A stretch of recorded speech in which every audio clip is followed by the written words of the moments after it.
So, good morning po, no? Ito, unboxing tayo ng PowerMR 1.5 kilowatts, 24 volts, no?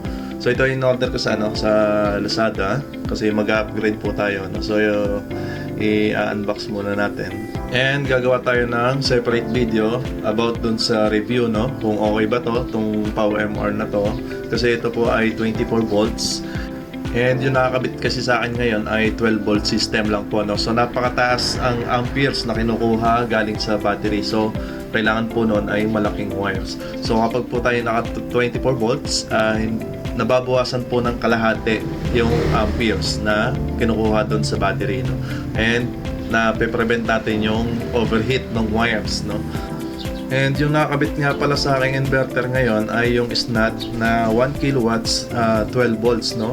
And ang problema po sa 12 volt system ay yun nga, napakataas, kumuha siya ng amperes galing sa battery. And nabubugbog yung ating battery, no? Kaya tayo, no? Bumili tayo ng 24 volts, 1.5 kilowatts. So ito po ay 1,500 watts na inverter, no? So ito po yung laman niya. So ito yung kanyang manual.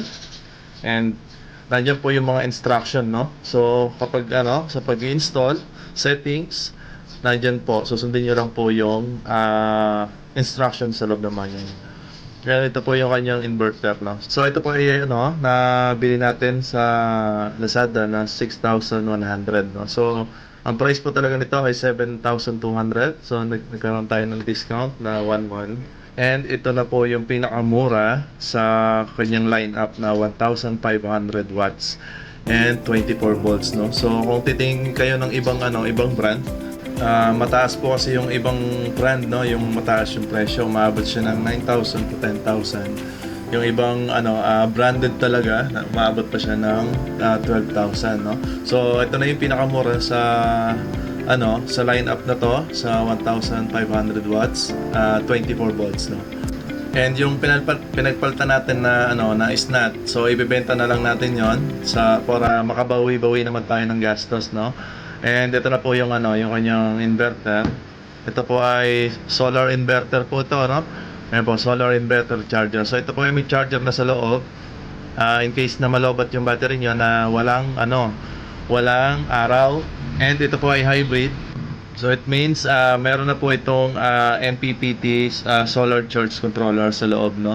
So ang kaya po nito ay max na 80 amperes po yung charging, no? And wala na po kayong problemahin kung magdudumi yung inyong inverter sa loob, kasi ito po ay may filter, no? Doon sa vent, kaliwat kanan po yung kanyang filter na yan. So lilinisin nyo lang po yan. So ayun po yung ating SNAT inverter, yung kulay blue na yon. So ipapalitan natin tong bagong inverter. So please like, share and subscribe po, and maraming salamat po. Thank you.